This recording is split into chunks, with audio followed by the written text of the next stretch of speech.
In the middle of the desert, there's a salt mine. Inside, workers found something impossible.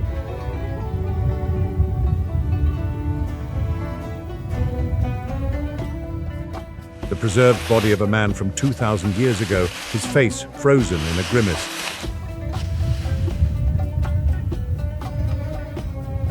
This salt man is just one of the 40 secrets we're uncovering.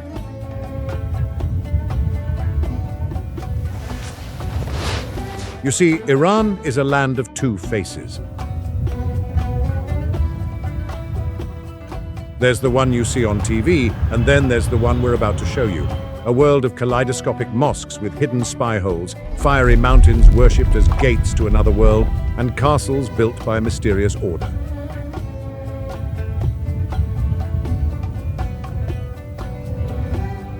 When you fly into Tehran, you see a massive modern city. It's a bustling place with traffic, skyscrapers, and close to 9 million people.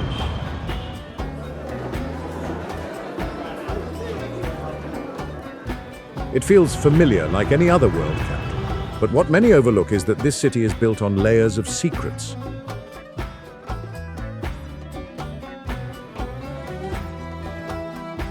The modern buildings hide a past that is far stranger and more mysterious than you can imagine.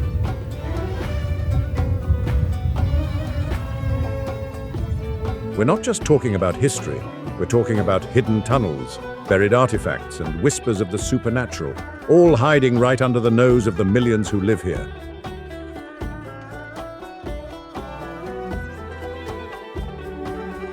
The first stop on our journey into the hidden face of Iran is a place that looks like a diamond exploded.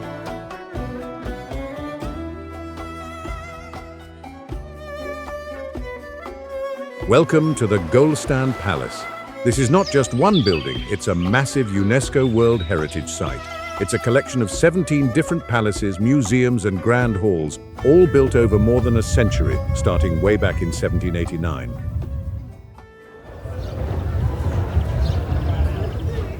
The most famous part is the Hall of Mirrors. To put it mildly, it's overwhelming. Every single inch of the walls and ceilings is covered in intricate mirror mosaics, shattering the light into a million pieces. It was built by the Qajar kings to show the world their incredible power and wealth.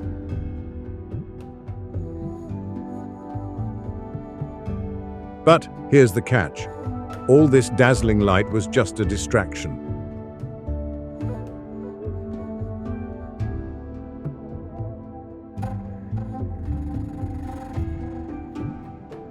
The real story of Golestan is hidden deep underground. You see, beneath the polished marble floors, a secret network of tunnels was dug. These passages were known only to a select few, and they weren't for safety or escape.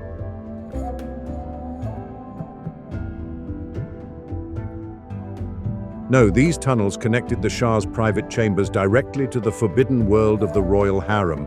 Imagine the secrets those dark, earthen tunnels held. While ambassadors and nobles were being impressed by the shimmering mirrors above, a hidden life of political plots, forbidden meetings, and quiet power plays was unfolding just beneath their feet.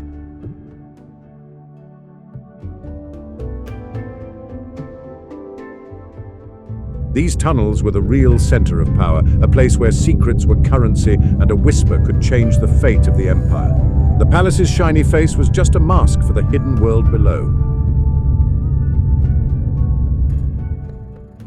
Not far from the glittering palace stands a symbol of modern Iran, the Azadi Tower. It's a massive Y-shaped arch made of white marble, soaring 148 feet into the sky. It looks futuristic, almost like something from a science fiction movie. It was completed in 1971 to celebrate the 2500th anniversary of the Persian Empire. It was meant to be a gateway to a new powerful Iran. It even survived the 1979 revolution, becoming a symbol of freedom for the new government. It has an observation deck and an underground museum.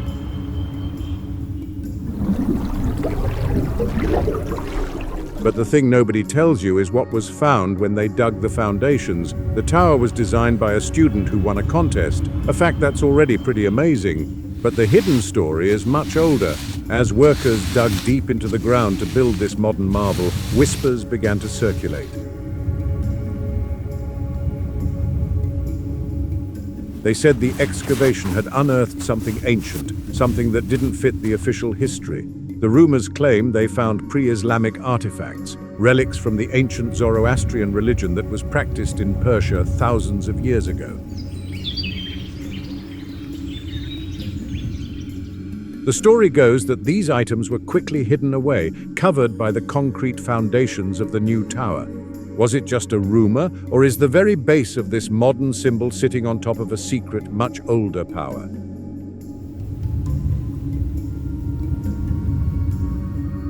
Some believe those ancient artifacts are still down there, a hidden foundation of faith beneath the white marble.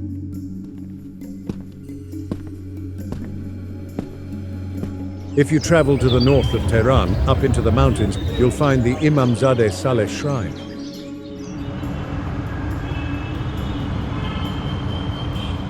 At an elevation of over 5,000 feet, this place sparkles. Its dome and minarets are covered in beautiful twinkling tiles, and it's a major pilgrimage site. To enter, women must wear a chador, a traditional covering, and the vibe here is very local, a world away from the busy city below. It's a 19th century shrine, a place of deep devotion. But it has a much stranger, hidden story. The legend of its founding sounds like something from a fairy tale.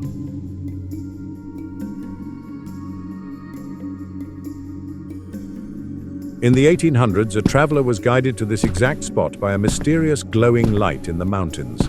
This story is very similar to another famous shrine in Iran, Shiraz, which we'll see later.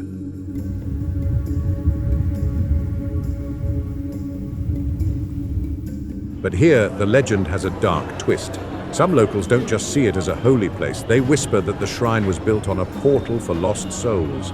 They believe the strange light that the traveler saw was not a holy guide, but a beacon from another world, and that the shrine was built here to seal it. They say that on certain nights, if you listen closely, you can still hear the whispers of those lost souls drawn to the light.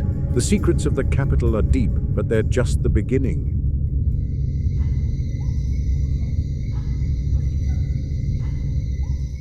We now travel to a city in the desert that holds even darker tales. We leave the capital behind and head south into the desert.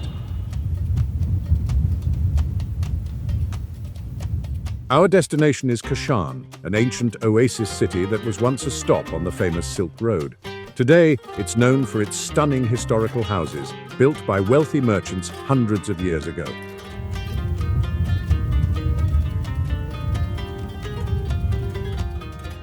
These houses are marvels of design, but they are also filled with secrets.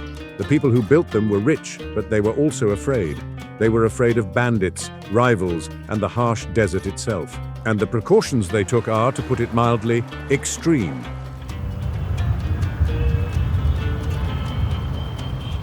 First, we visit the Tabatabai house.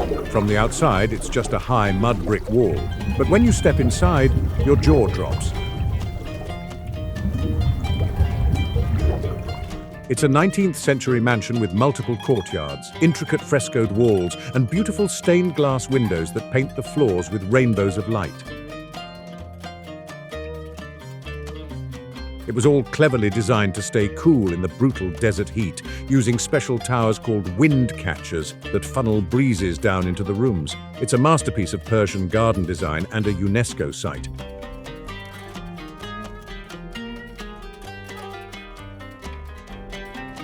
But the beauty hides a secret fear.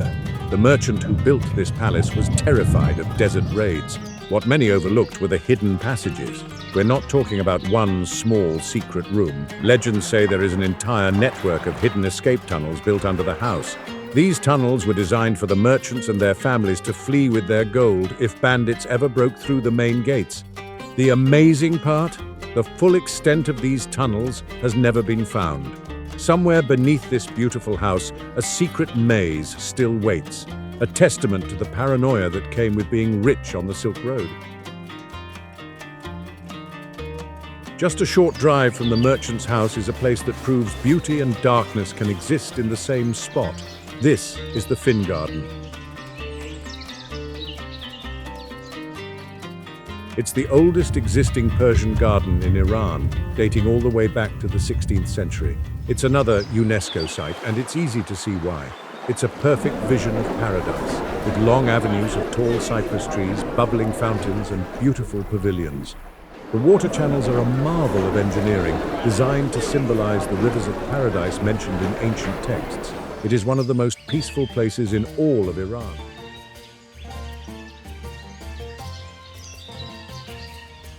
But this paradise has a bloody secret. This peaceful garden was the site of a brutal political removal. In 1852, the Grand Vizier of Iran, a popular reformer named Amir Kabir, was taken to the bathhouse in this garden and unalived. It was a dark political plot. And the hidden story? The legend says his innocent blood left a permanent mark.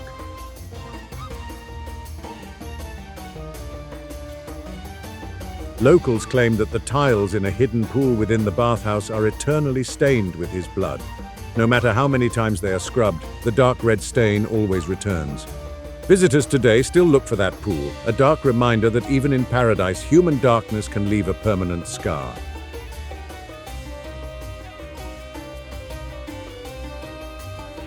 Now we go deep into the mountains near Kashan, to a place that seems frozen in time. This is Abyana village. It's an amazing sight. The whole village is built on a steep, terraced hillside, and all the houses are made from a local red mud brick.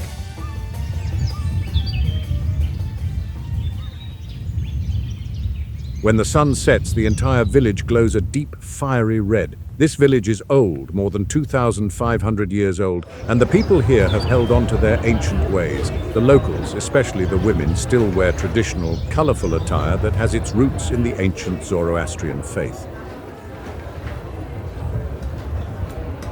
It's a fascinating place to visit, but the hidden story is something else entirely. Local folklore calls this the village of the undying. The legend says that residents of Abyana never age. Why? Because of a cursed spring. The story goes that a spring hidden somewhere near the village traps time, and anyone who drinks from its water is frozen at their current age.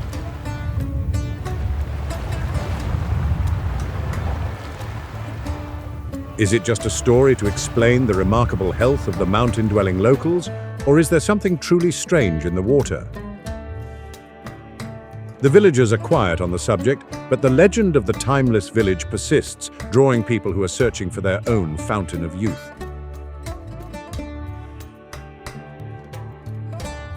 Our next stop in this region is not a village or a palace, but a vast, empty wasteland. This is Namak Salt Lake. It's a huge expanse of white salt flats that stretch to the horizon. In the dry season, the ground cracks into perfect crystalline hexagons, and the heat creates mirages that make the air shimmer.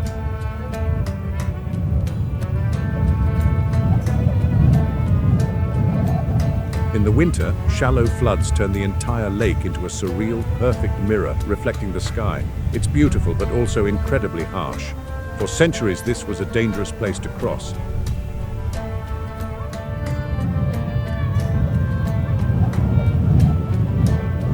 The hidden story here comes from the nomads who had to brave this unforgiving place. They tell stories of salt ghosts. These are not just whispers in the wind.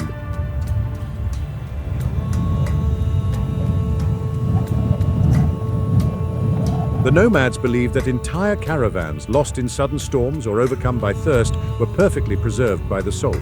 They say these lost souls, mummified with their camels and goods, still wander the salt flats, appearing as ghostly mirages to lure other travelers to their doom.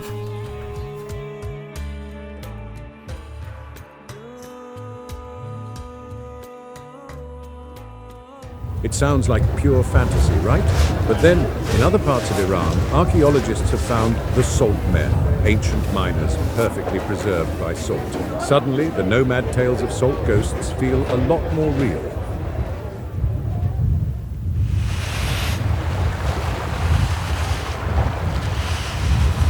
From haunted lakes and timeless villages, our journey now takes us to a city of poets, kings, and even more ghosts. We now travel south to Shiraz, a city synonymous with poetry, gardens, and wine, before the revolution at least. It's considered the cultural heart of Iran, a place of romance and art. But just like everywhere else we've been, the pretty face of Shiraz hides a much more complex and mysterious story. We're about to find secret spy holes in a holy place, glowing relics, and the lingering whispers of one of the most famous conquerors in history.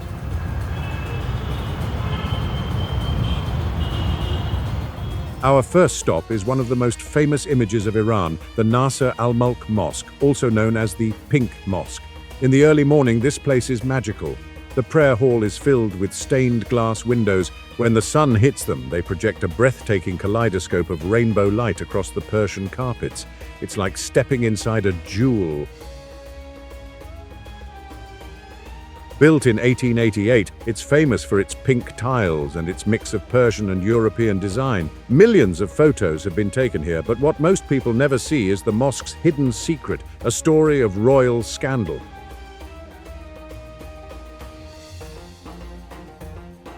The mosque was built by a Qajar ruler, and legend says he was a very suspicious man. Hidden from view, there is a secret women's prayer hall. This hall was designed with tiny concealed peepholes. These peepholes were not for prayer, they were angled to give a perfect view of the main hall, where the men gathered. Rumors have swirled for over a century that these peepholes were used by the royal women to spy on the men, listening in on political plots or, according to the more scandalous rumors, to watch for secret lovers.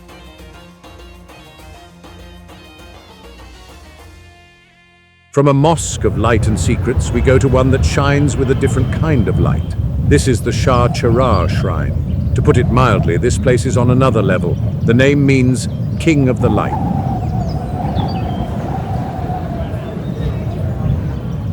From the outside, it looks like a large, traditional mosque, but when you step inside the main tomb, it's blinding. The entire interior, walls, ceiling, pillars, is covered in millions of tiny, glittering mirror mosaics. They sparkle like diamonds, and at night the effect is absolutely otherworldly. It's a major pilgrimage site, open 24 hours a day. The founding story is, by itself, a mystery. Around the year 900 AD, a traveler saw a strange light shining from a distance. He went to investigate and found a glowing grave.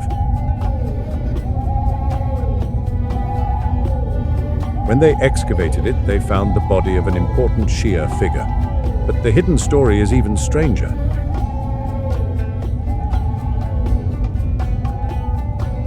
Locals and pilgrims whisper that the shrine holds more than just the main tomb. They say there are hidden crypts deep beneath the mosque that hold the imam's lost personal relics.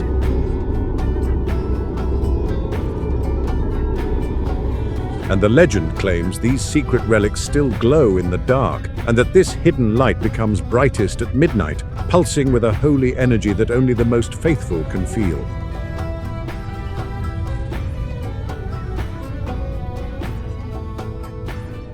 Shiraz is famous for its gardens, and Iram Garden is the most celebrated. It's another UNESCO paradise, a lush, sprawling garden filled with over 200 varieties of roses and crowned by a beautiful Qajar-era pavilion.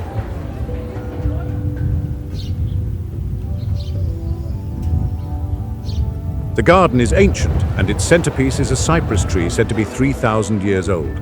The pavilion itself is covered in tiles that quote the poetry of Hafez, the city's most beloved poet.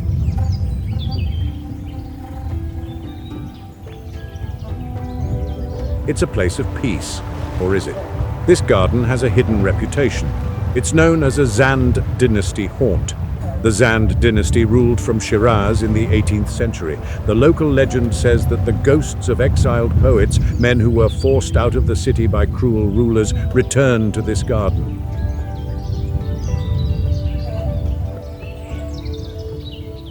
They say that if you walk here at dawn, you can hear them. They are heard reciting their lost verses, their whispers inspiring the modern poets of Iran.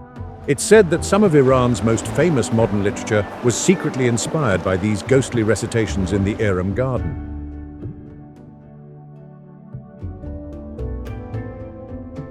Now, we leave the city and head for the most famous ancient site in all of Iran, a place of truly epic history and a massive unsolved mystery. This is Persepolis. For almost 200 years, this was the ceremonial capital of the Achaemenid Empire. the superpower of the ancient world.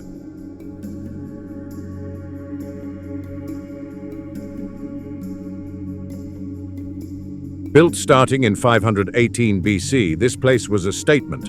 It's a massive UNESCO site, covering over 1.3 million square feet. You can still see the colossal columns, the grand stairways, and the stone carvings showing people from 23 different nations bringing tribute to the Persian king.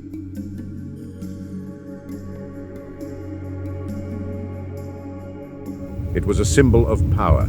And then, in 330 BC, Alexander the Great and his army arrived. They looted the city and burned it to the ground. It was an act of revenge that shocked the ancient world, and this is where the hidden story begins.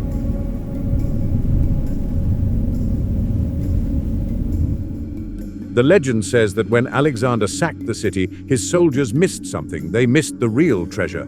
The story, whispered by treasure hunters for centuries, is that the Achaemenid kings hid a golden key.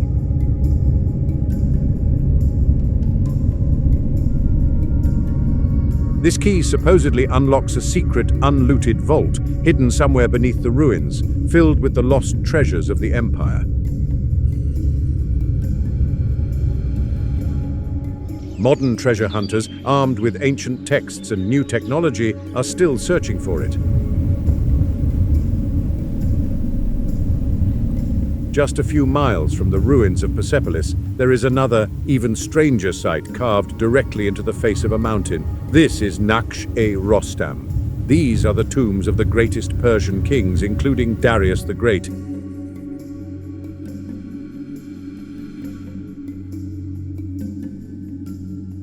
They are massive, cross-shaped entrances carved hundreds of feet up a sheer cliff face. How they were built remains a mystery. Below the tombs are huge, intricate rock carvings showing famous battles and ancient Zoroastrian fire altars. It's an ancient necropolis, a city of the gone, dating back to the 6th century BC. The place has an eerie, powerful feeling, and of course, a hidden story.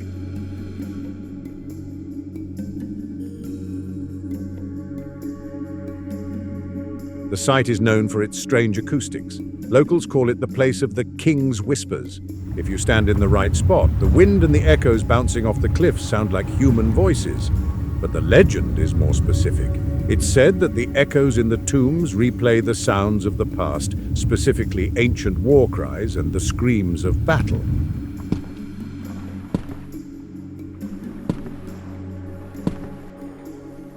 In the 1930s, a team of excavators reportedly fled the site in terror, claiming they heard a phantom army approaching. Back near Shiraz, nature itself has a hidden story. This is Mahalu Lake, but it's better known as the Pink Lake, and it is pink. From July to September, the water turns a vivid bubblegum pink. The color comes from a specific type of algae that blooms in the salty water. The lake is fringed by salt mountains, and it's a sanctuary for birds, including flamingos,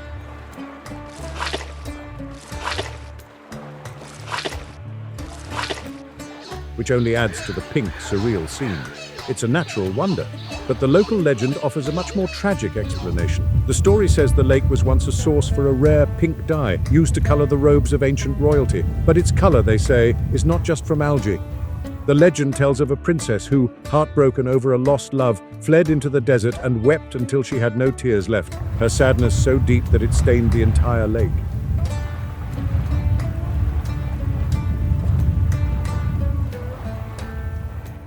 They say her tears are what gives the algae its power, and that the lake is tinted eternally by her sorrow. The city of Shiraz has one last secret for us, hidden inside the Vakil Mosque. This is a beautiful Zand-era building from 1773, right next to the main bazaar. Its most stunning feature is the prayer hall, which has 48 massive spiraling pillars holding up a beautiful domed ceiling. The acoustics are amazing. A whisper can be heard all the way across the hall. The tile work, especially around the mihrab, the prayer niche, is some of the most intricate in Iran.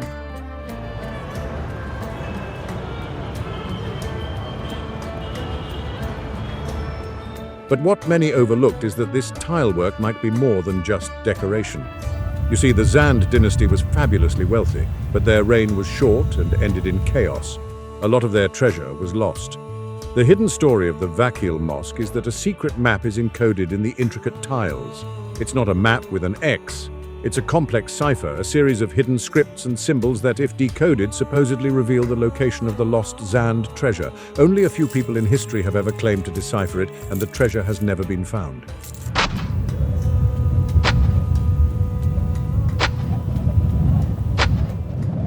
Our final stop in Shiraz is a tribute to its soul, the tomb of Hafez. Hafez was a 14th century poet, and he is to Iranians what Shakespeare is to the English-speaking world.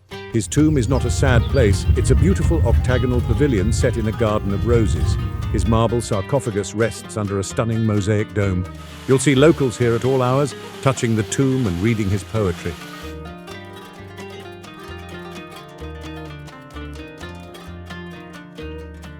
They even perform a kind of divination called Fali Hafez, opening his book to a random page to find an answer to their questions.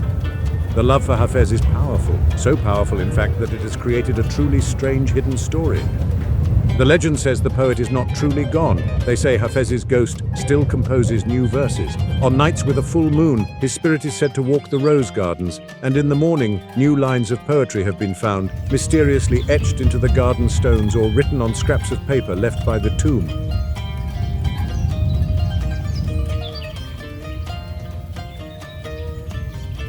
We leave the city of poets, but the mysteries only get deeper. We now head to the jewel of the old empire, a city of blue domes and even more secret tunnels. We arrive in Isfahan. There is an old Persian saying, "Isfahan is half the world," and when you get here, you understand why. This was the capital of the mighty Safavid Empire in the 17th century, and its beauty is staggering. It's a city of bright blue-tiled mosques, grand palaces, and romantic bridges. But the thing nobody tells you is that this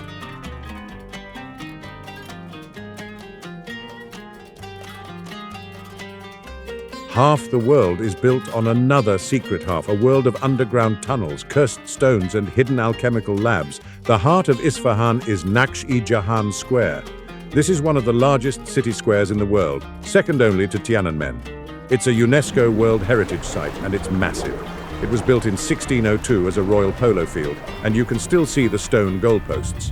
Today, it's a place of fountains, horse-drawn carriages, and a massive bazaar that rings the entire square.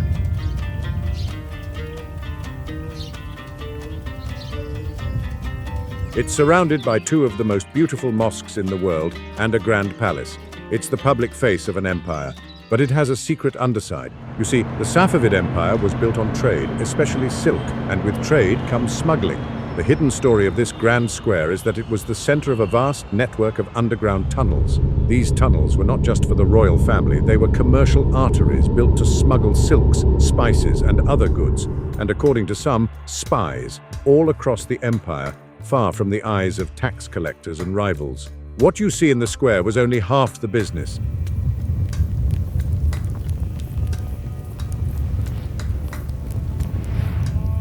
The other half was happening right under your feet.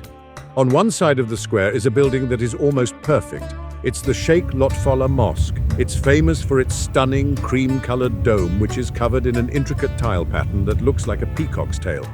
It's also strange for a mosque. It has no minaret and no courtyard. That's because this was never a public mosque. It was the private prayer space for the king, Shah Abbas I, and his harem. The entrance is a dim, twisting hallway designed to make you feel humble before you enter the stunning, light-filled prayer hall. And that hidden entrance is key to its secret.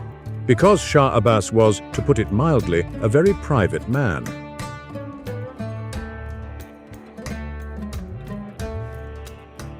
The hidden story is that a tunnel was built directly from this mosque to the Ali Kaphu Palace on the other side of the square.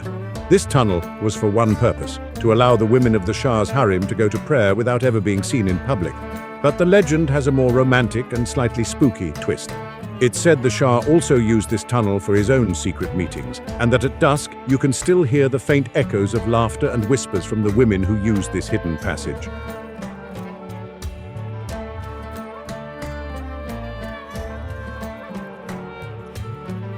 On the other side of the square stands the main event, the Shah Mosque, now known as the Imam Mosque. This thing is massive. It's a masterpiece of 17th century architecture, covered in 7-color tiles of brilliant blue and turquoise. Its giant dome and towering minarets are a symbol of the city. The entrance portal alone is almost 100 feet high.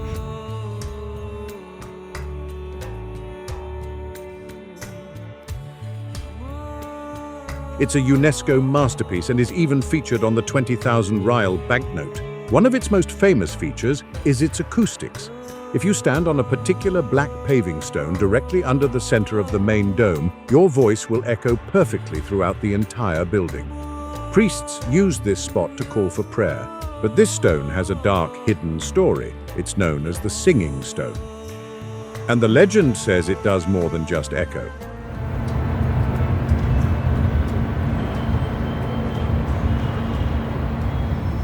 It's rumored to be a curse stone. The story goes that the stone amplifies truth, but that it punishes liars. If a person stands on the stone and tells a lie, they will be cursed with silence, their voice slowly fading away over the next few days.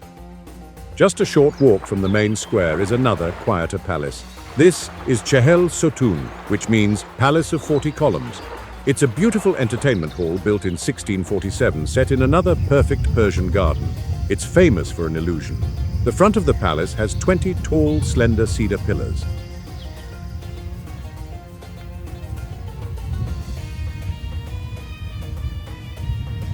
These pillars reflect perfectly in the long, clear pool in front of them, creating the illusion of 40 columns. Inside, the walls are covered in massive frescoes, grand paintings that show the history of the Safavid Shahs, epic battles, lavish parties, and royal receptions. These paintings are a history book, but they hide the darkest parts of the story. The frescoes famously show the Battle of Chaldiran in 1576, a great victory for the Persians. What many overlooked are the details.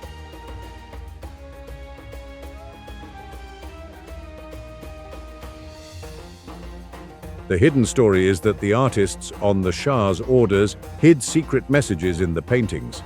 In the backgrounds of these grand battle scenes, hidden behind trees or in the corners of crowded rooms, are small, barely visible panels.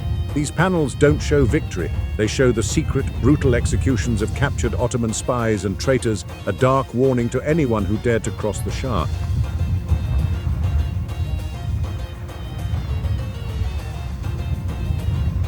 Isfahan is also a city of bridges, and the most famous is the Kaju Bridge. Built in the 17th century, it's more than just a bridge. It's a public building. It has 2 levels with arches and beautiful pavilions in the center that were once used by the Shah. Locals, especially lovers, have a tradition of locking padlocks to the bridge. At night, it's all lit up, and the reflections in the river are magical. Young men often gather under the arches to sing, and the acoustics are incredible. It's a place of art and romance. But the central pavilion where the Shah would sit has a bizarre, hidden story.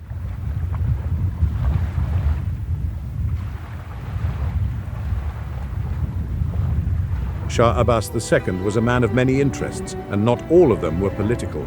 The legend says that the pavilions on the bridge hid secret alchemical laboratories. The Shah, obsessed with living forever, supposedly employed alchemists to work here, trying to create eternal youth elixirs.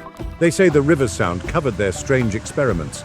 Today, locals claim that on quiet nights you can still hear faint rhythmic chanting coming from the empty stone pavilions.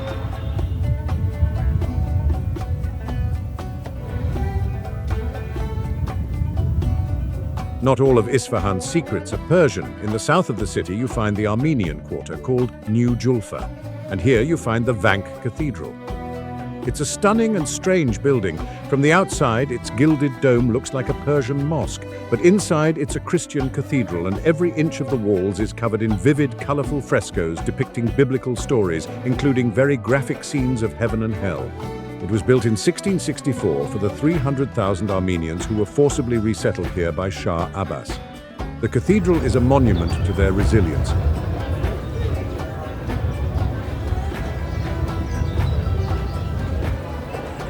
It also holds a map to their lost wealth. You see, when the Armenians were forced to move, they brought their gold with them, but they were afraid of having it stolen. The hidden story is that the cathedral's intricate frescoes are not just religious art, they are a code.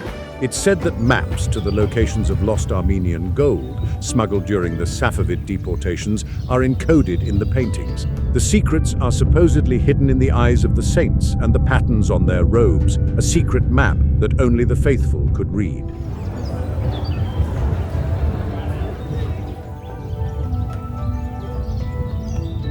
Our next stop in Isfahan is the oldest of all. This is the Jame Mosque, or Friday Mosque. This is not one building, but a sprawling complex that is an architectural museum. Parts of it date back to the 8th century. It's a UNESCO site that shows the entire evolution of Islamic architecture in Iran, with different sections built by different dynasties. It has the classic 4E1 layout, a courtyard with a massive arched portal on each side, and stunning mukhanas, the honeycomb-like vaulting that looks like geometric stalactites. It is a wholly Islamic site, but what's hidden is that it wasn't always.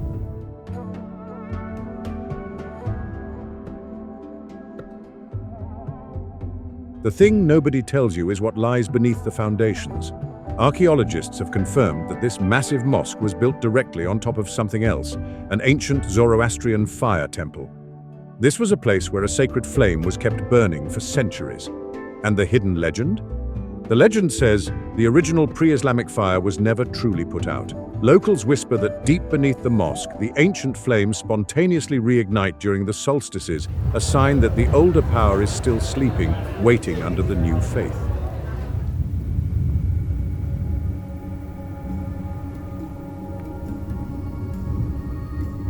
From the city of blue domes, we now travel to a city of mud and wind, a place where the barrier between this world and the next is said to be dangerously thin. We are now in the heart of the desert in the city of Yazd.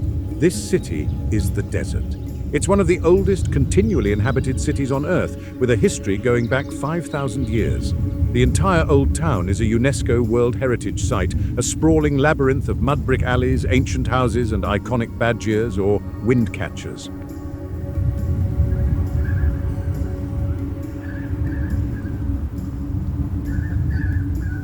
These towers are the city's ancient air conditioning, catching the slightest breeze and funneling it down into the homes below. The city also survives on qanats, ancient underground aqueducts that still bring water from the mountains. Walking through the old town of Yazd, especially at dusk, feels like stepping back in time. The winding, narrow alleys are designed to be confusing to stop invaders, but the local legend says they stop something else too. This is the home of the desert jinn. Jinn are supernatural creatures in Islamic mythology, spirits made of smokeless fire.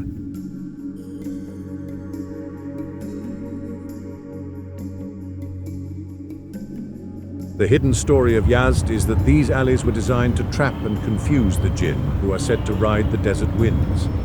Locals whisper that if you get lost in the alleys at night, it's because a jinn is playing tricks on you.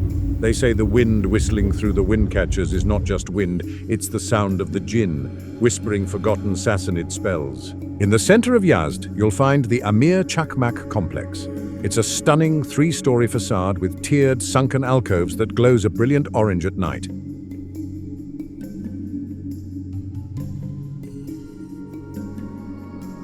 It's one of the most recognizable landmarks in Iran.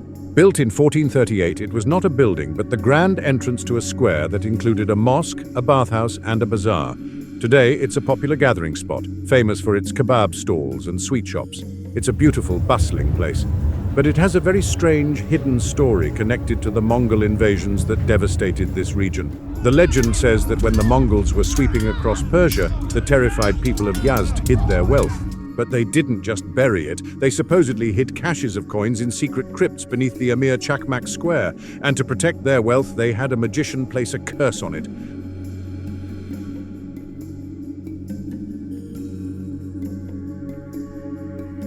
The story claims these cursed coins are still hidden, and that if found, they will multiply in the moonlight, but they will bring nothing but ruin and madness to whoever holds them. On the outskirts of the silent city of Yazd, you find one of the most unsettling and fascinating places in all of Iran. These are the Towers of Silence. These are 2 large, circular, flat-topped hills. For centuries, this was the site of Zoroastrian sky burials.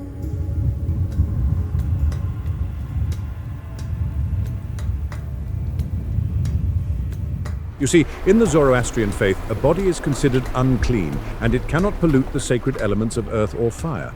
So they would bring their departed to the top of these towers and leave them exposed to the elements. Vultures and other birds would descend and, to put it mildly, clean the bones. This was seen as a final pure act of charity, the body feeding the birds. This practice was banned in the 1970s, and the towers are now silent.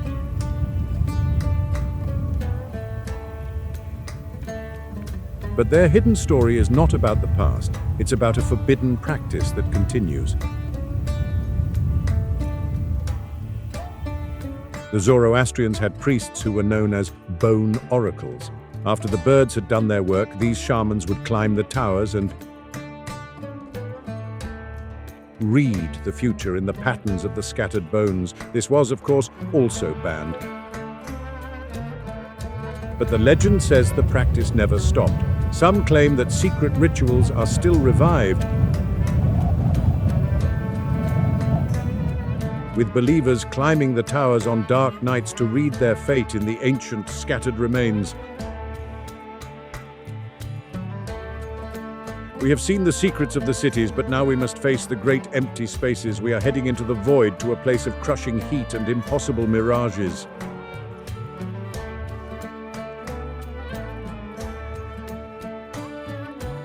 We now journey to the Lut Desert, a place of extremes.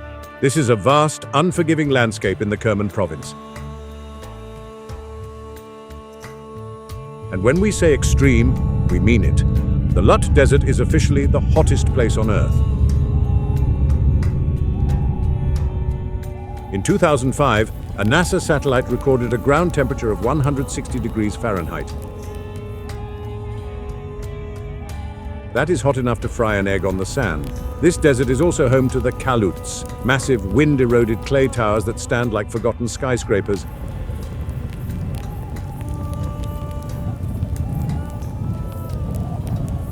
Some up to 500 feet tall. It's a UNESCO World Heritage Site, and at night it offers some of the starriest skies you will ever see.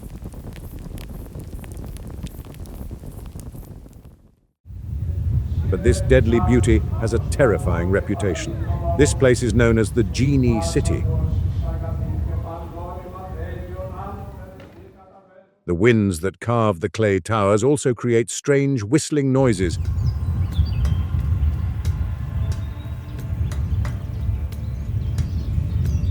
And the mirages here are not just shimmering water. Nomads and travelers have reported seeing entire cities appear and then vanish. The hidden story is that this is the work of jinn, ancient spirits of the desert. The legend says the ruins of an ancient city swallowed by the desert are guarded by these jinn, who create the mirages to lure travelers off the path and to their doom. It's called the Bermuda Triangle of Iran for a reason. Countless nomads and caravans have vanished here without a trace.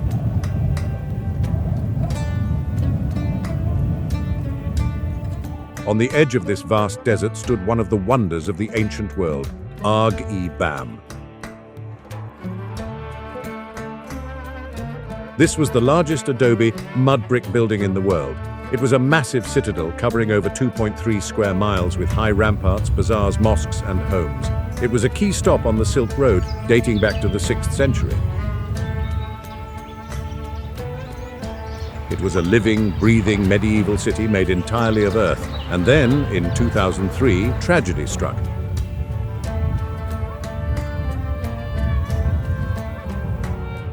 A massive earthquake devastated the region and the citadel crumbled.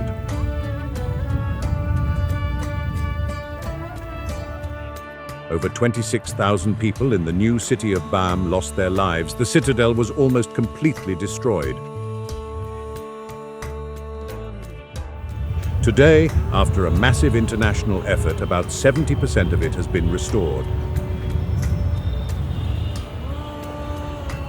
But the survivors have a hidden story, a supernatural explanation for the disaster.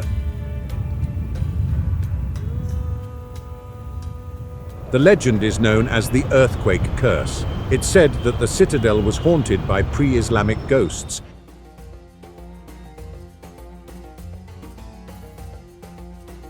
Angry that their ancient city had been built over. The story claims these ghosts were responsible for the 2003 destruction.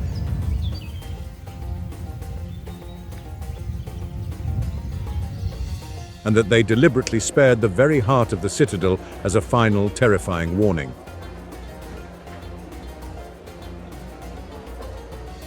Not far from Bam is another smaller fortress that survived. This is Rayan Castle. It's another adobe fortress, a perfect miniature version of Agi Bam. It dates back to the Sassanid era, over 1500 years ago, and was incredibly inhabited until the 1800s. Walking inside is like stepping into the past. But this castle had a dark social secret. The fortress was rigidly divided into 3 zones based on social class, one for the king and lords, one for the wealthy citizens, and one for the common peasants and servants. The walls between these zones were high, and mixing was forbidden.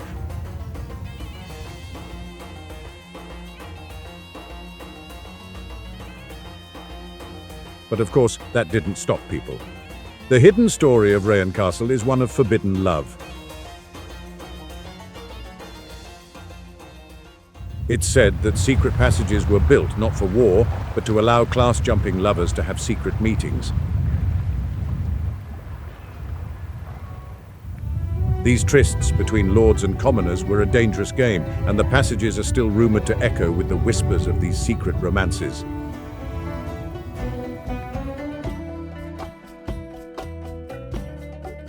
The deserts of Iran are full of strange sounds. We return to the Lut Desert.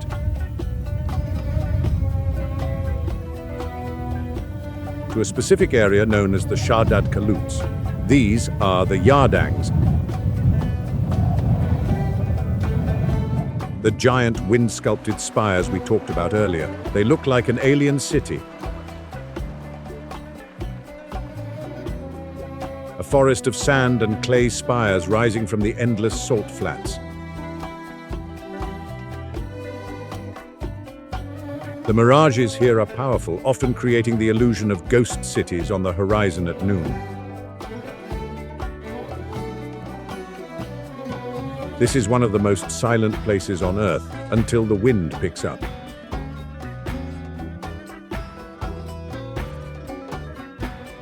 The hidden story here is of the whistling dunes. The sands in this part of the desert are unique.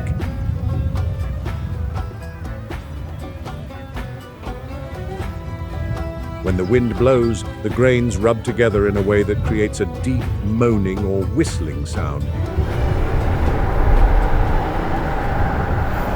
It's a natural phenomenon, but the legend is much darker. This was a treacherous part of the 2,000-year-old trade route.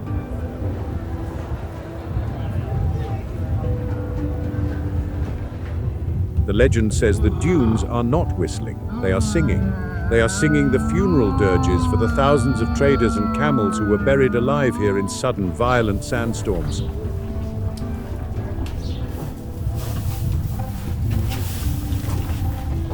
They say it's the sound of thousands of souls trapped in the sand. Near the city of Isfahan, but still deep in the desert,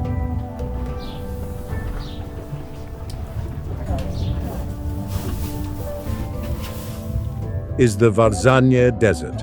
This is a popular spot for adventurers with huge, beautiful sand dunes perfect for camel safaris and starlit camping.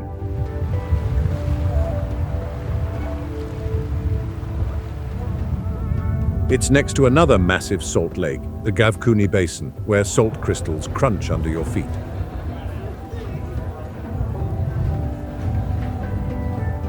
One of its most unique features is the black sand dunes colored by minerals from a nearby river.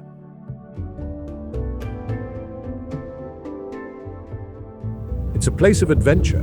By day, this landscape is a breathtaking canvas of gold and white. Tourists flock here to experience the thrill of sandboarding down towering slopes and the profound silence that only a vast desert can offer.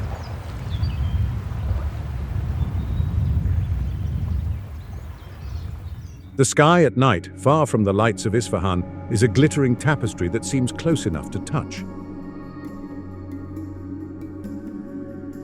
This is the Iran that tour guides love to show. It's beautiful, accessible, and safe. But the old camel train drivers tell a different story. They have a legend of the camel ghosts. They say that in this desert, the legend is specific. It speaks of a wealthy merchant named Al-Karim who was leading a caravan loaded with priceless silks and spices centuries ago.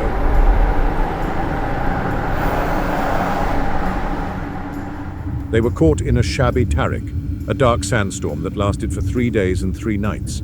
The wind howled like a mourning woman.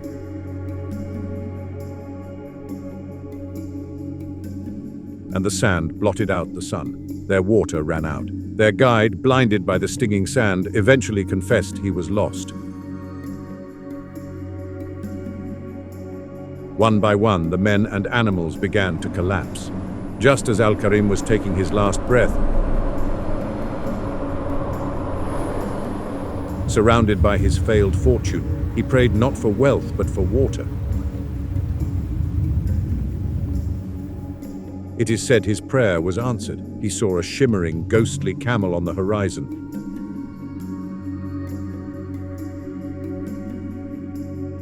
Its form wavering in the heat. Weak and delirious, he and his remaining men staggered after it. The apparition led them over a single massive dune, and on the other side they found a small hidden spring bubbling from the rocks. An oasis that had never been marked on any map. They survived, but the caravan was lost.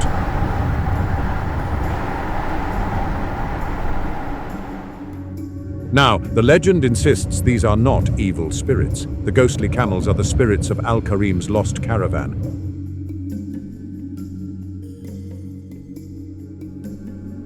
Forever bound to that hidden oasis. They say the camel ghosts now appear only to travelers who are truly lost and dying of thirst.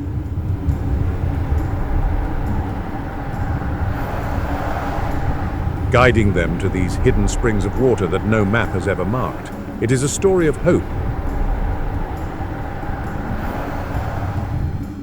In a landscape that often offers none, but where one desert offers ghostly salvation, another promises only oblivion. There is one desert in Iran so feared it's named after the spirits themselves. It's called the Rig-e-Jinn, or Jinn Desert. This is a vast, shifting sea of sand dunes in the center of Iran. This is the real Iranian Bermuda Triangle. For centuries, ancient nomads and caravans refused to enter it. They would travel hundreds of miles out of their way to go around it. They were convinced it was the home of the jinn, ruled by evil spirits that would swallow entire tribes. What does it mean for a desert to swallow a tribe? The old stories don't just speak of getting lost. They speak of the ground itself opening up. They describe sudden violent sandstorms that appear in a clear blue sky, rising like an angry wall to consume intruders.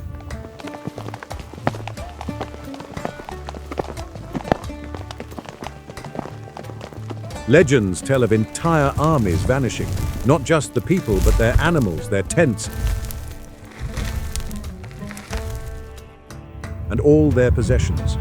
When the sky cleared, there would be nothing left but flat, undisturbed sand, as if they had never existed at all. This is the fear that kept the Rig-e-Jinn empty for millennia. Even in modern times, the place is terrifying. It's almost impossible to cross. There are no oases, no water sources, and the shifting sands can trap vehicles in minutes.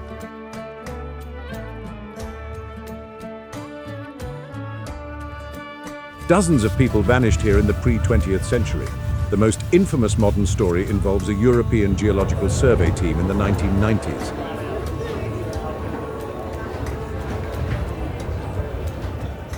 They were equipped with satellite phones, GPS, and 3 heavy-duty 4x4 vehicles.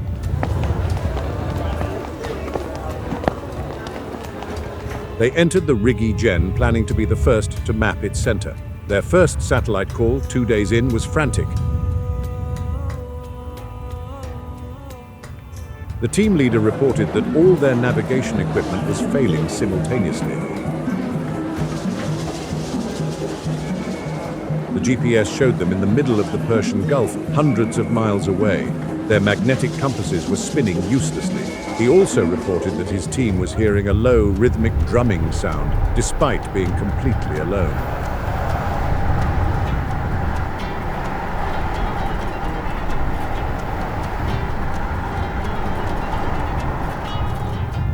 A rescue team was dispatched when they missed their next check-in. They found the vehicles 2 days later. They were half buried in sand, not from a storm, but in a strange, deep depression. The vehicles were untouched. The doors were open. The satellite phone sat on the dashboard, but the team was gone. There were no footprints leading away from the vehicles.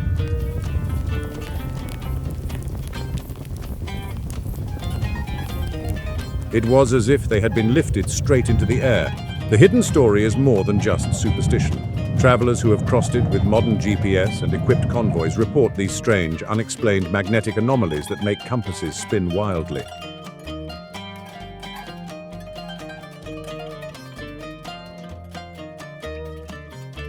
They report hearing voices and drums in the dead of night with no one for hundreds of miles. The official explanation is high concentrations of iron ore in the sand.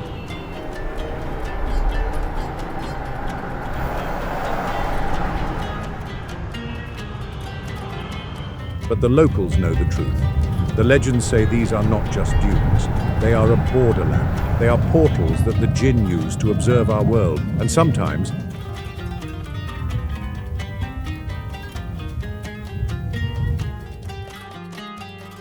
to swallow the living. The Rigi Gen does not forgive mistakes, and it does not give up its secrets. It only takes. From the burning sands, we now head to the coast, to islands of impossible color and mountains that look like they belong on another planet. We've explored the deserts, those vast oceans of sand and silence.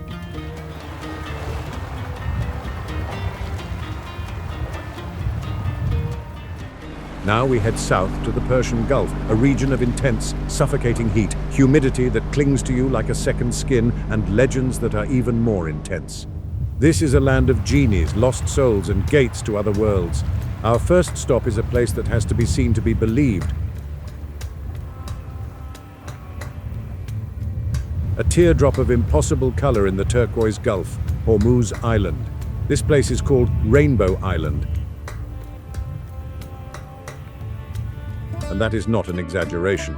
It is a geological marvel, a salt dome that has pushed millennia of mineral deposits to the surface. The entire island is a palette for a giant. The soil is striped in dozens of brilliant, shocking colors. Veins of bright red, vivid yellow, deep purple, and stark white run through the hills. This comes from the rich mineral deposits, particularly the red ochre known as Galak. You can walk on beaches of shimmering jet-black volcanic sand.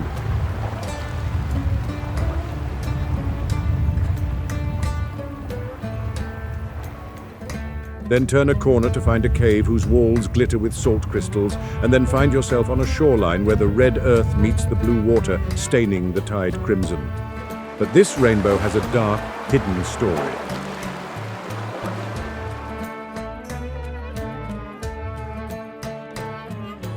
The brilliant red soil, in particular, was used for more than just art or as a local spice. It's edible, with a strong, earthy taste.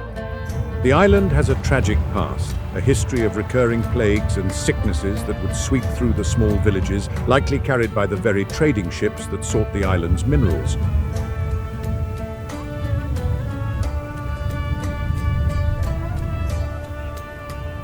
The local legend, whispered by the oldest families, calls this the Island of Tears. It says that the colorful soils were not a blessing, but a tool. They were used to dye the burial shrouds for the plague victims.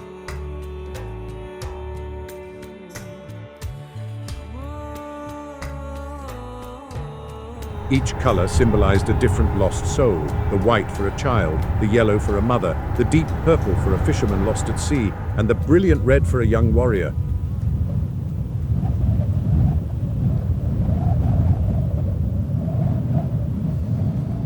The vibrant, beautiful colors we see today, the ones that draw artists and tourists, are, according to this legend, a permanent geological reminder of the island's unending tears.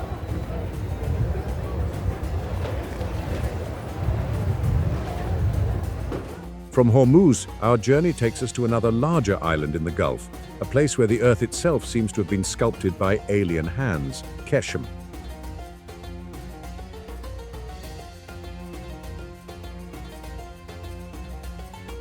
This is Iran's largest island, a UNESCO geopark famous for its vast Hara mangrove forests and its truly bizarre rock formations.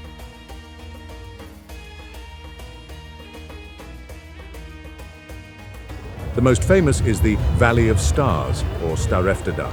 It's a vast canyon, not of rock, but of hardened, light grey clay, eroded by wind and monsoon rains into a labyrinth of towering, needle-like pillars, knife-edge ridges and shadowy hollows. It looks like a forest of ghosts. The scientific explanation is erosion. The local legend is far more literal. The name means Valley of the Fallen Star, and the story is that centuries ago, a star fell from the sky and crashed into this very spot. The unearthly energy of the impact melted the ground and threw up these impossible shapes, but the legend doesn't stop there. The locals believe the valley is a gateway and that the strange hollows and pillars are not empty. They say the valley is populated by the jinn, the spirits of the air, who were drawn to the residual energy of the fallen star.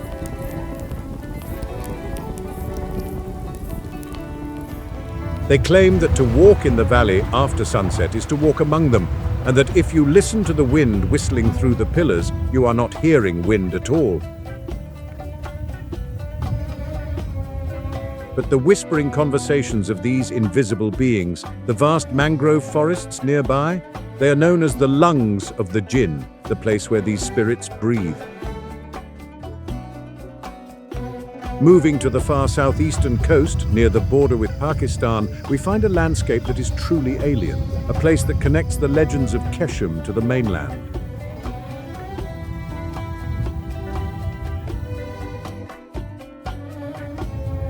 These are the Martian mountains of Chabahar. They are a long, jagged range of hills that look exactly and uncannily like the surface of Mars.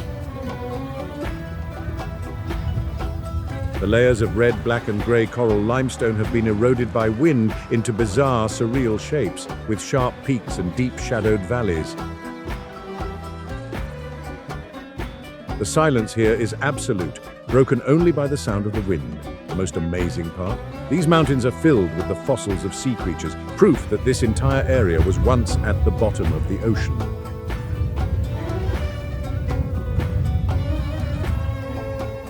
It's a geologist's dream. But the local Baluchi people, who have lived on this harsh coast for centuries, have a different explanation. They don't believe these are just mountains.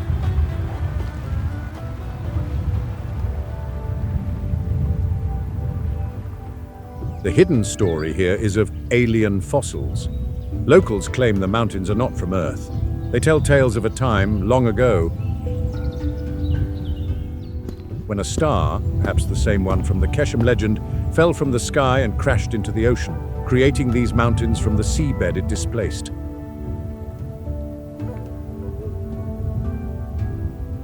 They say the fossils you find are not of simple sea creatures, but of ancient sea monsters, or, according to some, the remains of the aliens themselves, the pilots of the fallen star. They whisper that to dig too deep here is to risk waking up something that is not of this world, something that has been sleeping under the red stone for eons. Right where the Martian mountains meet the sea, you can find Darak Beach. This is one of the most surreal and beautiful spots in Iran, and perhaps the world.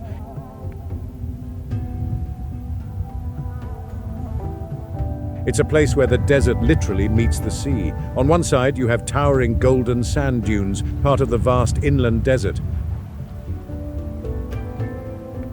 On the other, the turquoise waves of the Gulf of Oman crash onto the shore. It's one of the cleanest and most untouched beaches in the country, and you can take a camel trek right along the edge of the water at dawn, your feet in the sand and the sea spray on your face. But the local fishermen who know this coast better than anyone tell a hidden story. The beach is lined with mangrove trees, their roots twisting down into the water. The legend is of the mangrove whispers.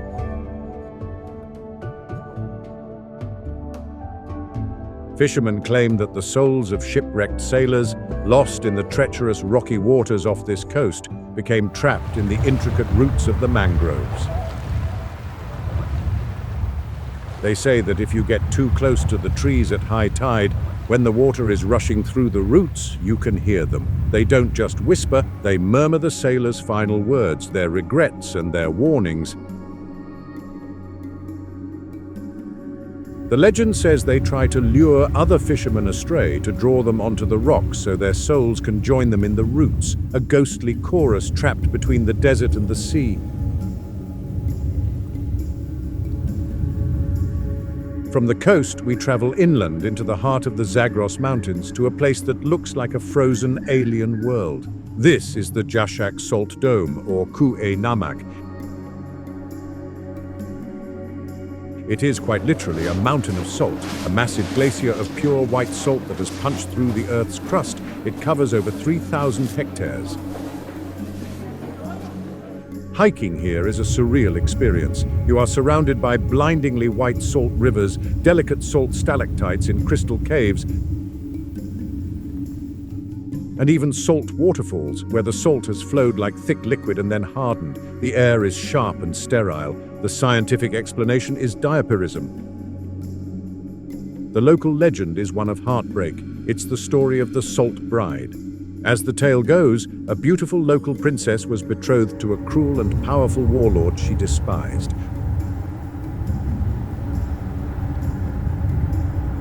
On the eve of her wedding, she fled into the mountains in her wedding dress, weeping and praying to be saved from her fate. The mountain, hearing her prayers, wept with her. It wept tears of salt, a massive flood that rushed down and encased the princess in a perfect, glittering crystal of salt, preserving her and her white dress forever like an insect in amber. Locals believe she still sleeps in the heart of the mountain. They say the salt waterfalls are her tears, still flowing, and that the mountain is her eternal guardian.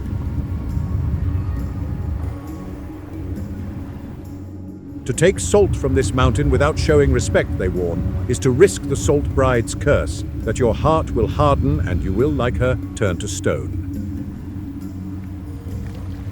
Further inland, in the province of Khuzestan, famous for its oil fields and its ancient history, we find a truly terrifying natural wonder, Tashku, the fiery mountain.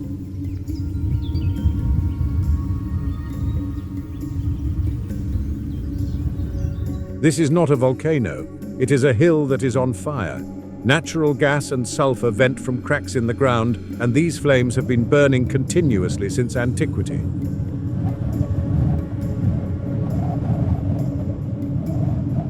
At night, the sight is incredible. Dozens of eternal ghostly flames dancing on the air, lighting up the yellow sulfuric craters. It's a national heritage site, but locals have always seen it as something more.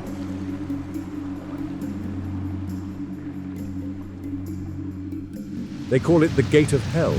This site was sacred to the ancient Zoroastrians, who saw it as a source of eternal fire for their rituals. But the hidden story is that the Zoroastrians weren't just worshipping the flames, they were guarding the site.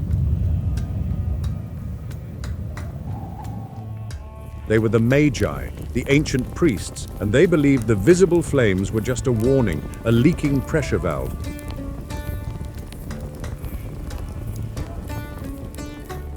They believed that hidden vents, deeper in the mountain, led directly to the underworld, and that whispers in a sibilant pre-human language would leak out on starless nights.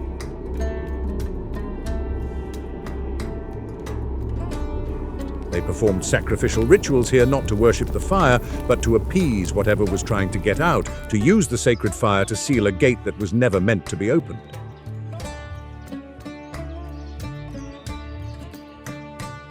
Our final stop in the south is on Kish Island, a popular modern resort island in the Persian Gulf.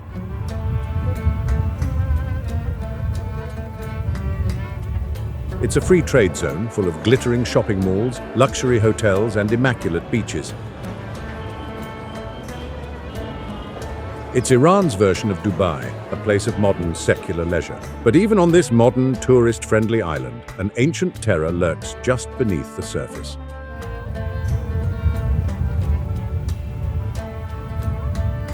On the coast, there is a crumbling old Portuguese fort, but locals know it by another name, Jinn Castle. By day, it's just a ruin, a picturesque backdrop for tourist photos.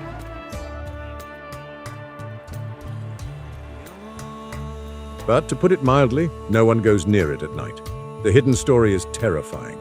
The castle is built over a series of deep, stone-lined wells, which are now blocked and sealed with concrete.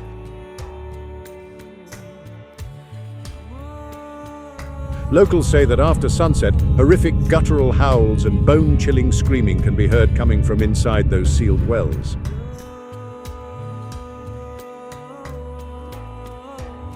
The legend says this is the sound of jinn, who have claimed the fort as their own, feasting on intruders.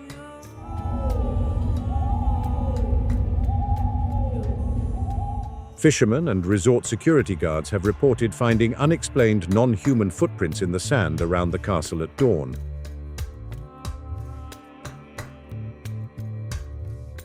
They describe them not as human, but as heavy, three-toed, and ending in a drag mark, as if something heavy was pulled back into the well.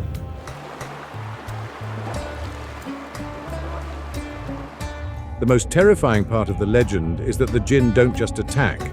They call, they mimic the voices of lost loved ones.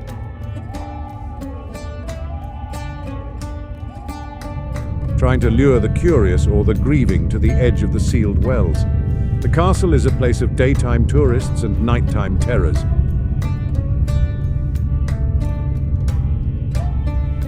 We have seen the genies of the south, the gates of hell, and the tears of rainbows. Now we travel to the mountains of the north and west, to places of assassins, ghosts, and mummies. We've seen the deserts, the cities, and the coasts. Our final journey takes us to the rugged, imposing mountains of the north and west, to the edges of Iran. These are isolated, ancient lands where the stories are as wild and untamed as the landscape. Our first stop is the stuff of pure legend, Alamut Castle. This is the Eagle's Nest, a fortress built on a sheer, terrifying cliff face of the Alborz Mountains, thousands of feet above the valley floor.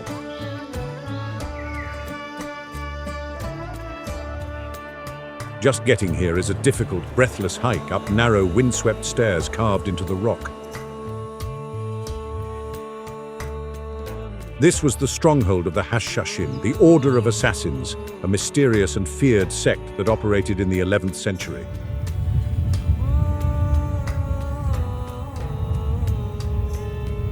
From this mountain fortress, their leader, the brilliant and ruthless Hassani Sabah, dispatched his followers, the Fedayeen, on dangerous political missions across the Middle East. But the hidden story is how he inspired such impossible loyalty. Legends, spread by his enemies and immortalized by Marco Polo, claimed he had a secret garden of paradise hidden in the castle.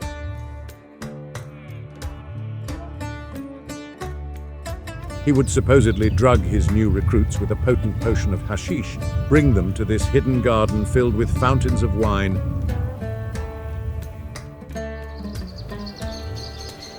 air that smelled of saffron and jasmine, and beautiful women, and convince them they had seen heaven. He would then promise them an eternal return to this paradise if they died in his service. The name assassin itself is rumored to come from the hashish he supposedly used.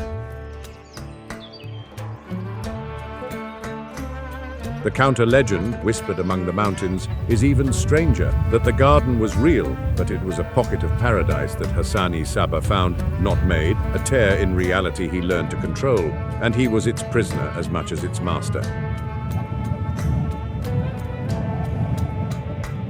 From the assassin's castle, we travel to the remote, cloud-shrouded mountains of Kurdistan. Here we find Palangan village.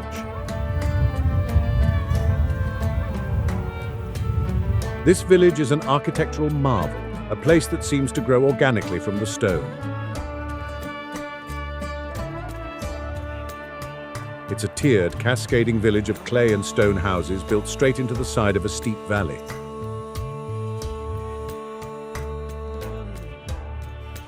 The houses are stacked so closely and so vertically that one home's roof is the next home's front yard and garden.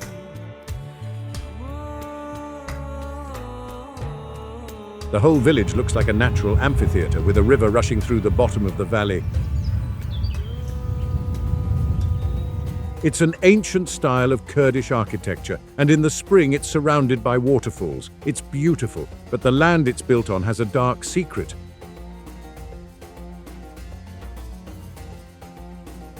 The hidden story is that the village is built directly on top of and with ancient Sassanid graves.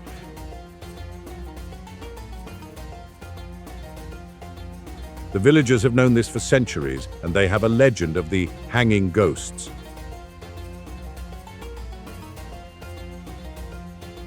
They believe the spirits of these ancient Sassanid warriors, buried here over 1,000 years ago, still protect the village. They don't fear them, they revere them. On nights when the fog rolls into the valley, swallowing the village in a grey blanket, they claim you can hear ancestral chants echoing from the cliffs, the sounds of the hanging ghosts watching over their descendants. They say no child has ever fallen from the steep, unprotected roofs because a whisper of fog or a cold hand always catches them. Now we head to Zanjan, a region known for its mines. But one mine holds a secret that rewrites history.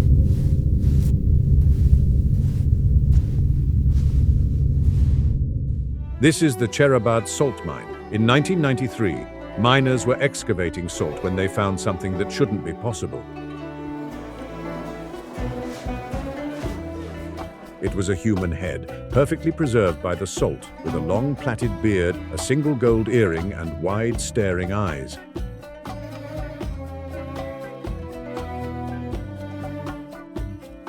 It was a salt man, a miner from around 300 AD, mummified instantly by the salt he was digging. Since then, 6 of these salt men have been found, some dating back as far as 500 BC, along with their tools, clothing, and even the food they were carrying.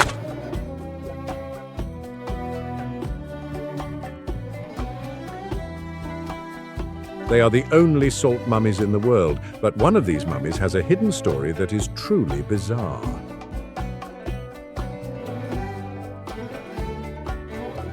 This salt man from 500 BC was not just a miner. He was tall, had a long, elegant beard, and was found with strange claw-like boots.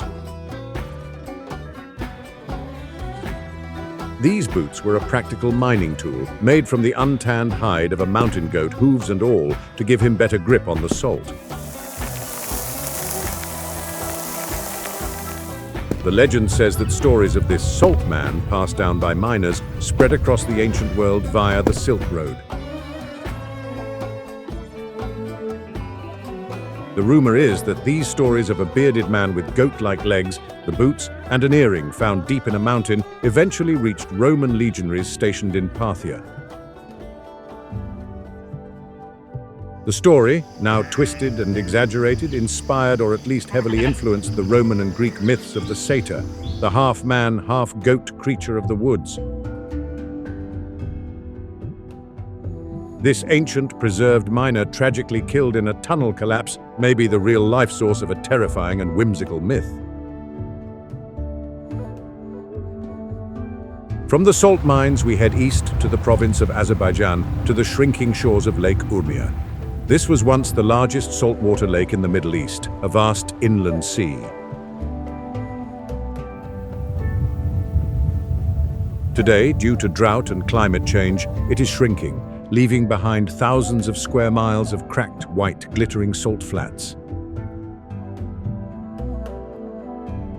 The little water that remains often turns a shocking blood red from algae that thrives in the high salinity water.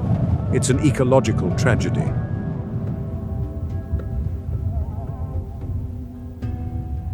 But the local people have a legend that transforms it into an epic. This is the legend of the Red Queen's Tears. The story says that the lake was once the magic mirror of a powerful Sassanid queen. It was so large, so clear that she could see her entire kingdom in its reflection. When her kingdom was conquered and her husband killed in battle, she rode to the shores of the lake,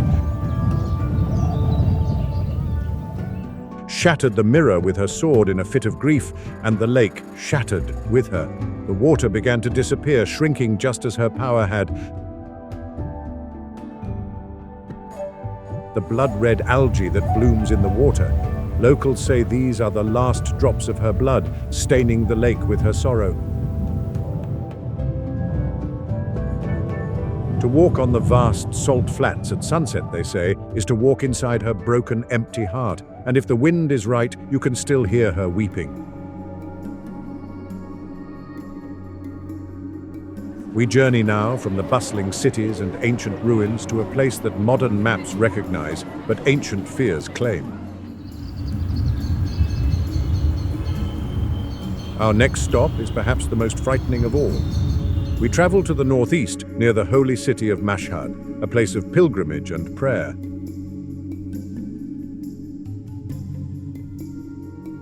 But just a short 40-minute drive from the city's sacred shrines lies a place that feels deeply, terrifyingly unholy.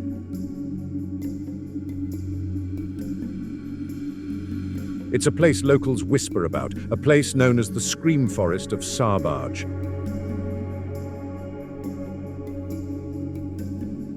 By day, you would never know its dark reputation. It's a beautiful, dense wood. Hikers and tourists walk its foggy paths, marveling at the ancient, twisted trees that seem to grasp at the sky. In the autumn, the foliage glows a brilliant, almost unnatural, eerie red. It's a photographer's dream. The air is crisp, the ground is soft, and the silence is peaceful. It's the perfect escape from the city, but that peace is a lie. It's a mask worn only by the sun. When the sun dips below the mountains, this place changes. The mask comes off. The hidden story, the one whispered in hushed tones, is right in its name. Locals with genuine fear in their eyes will swear to it. At night, horrific, blood-curdling screaming sounds echo from deep within the trees. They are adamant. This is not the wind whistling through branches. It's not the cry of a fox or the howl of a wolf. They describe it as the sound of human cries, not one voice, but thousands, all layered on top of each other, a horrifying chorus of pure agony. They say it sounds like a massive crowd of people being tortured, a sound that rises and falls with the darkness, sometimes a low moan, sometimes a high-pitched shriek. What's even stranger, this phenomenon is new. It only reportedly started a few years ago, around 2011.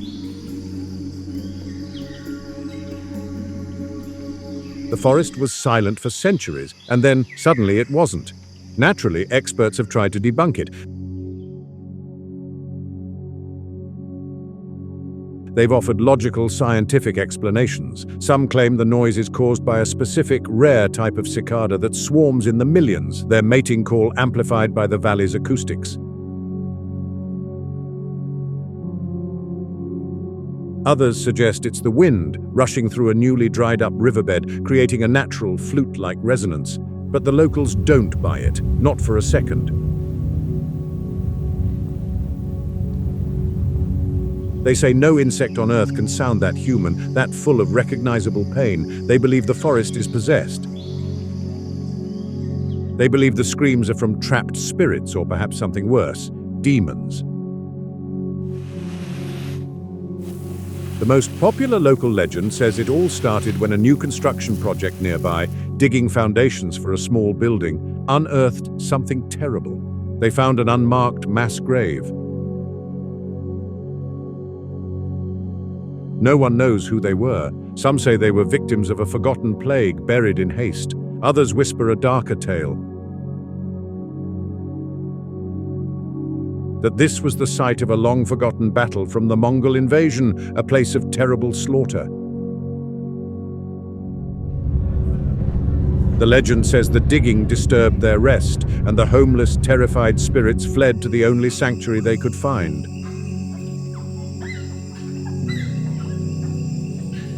The forest. And now they scream, a nightly reminder of their torment, begging for their burial rites to be restored. Holy men and even exorcists have reportedly been brought in to cleanse the woods.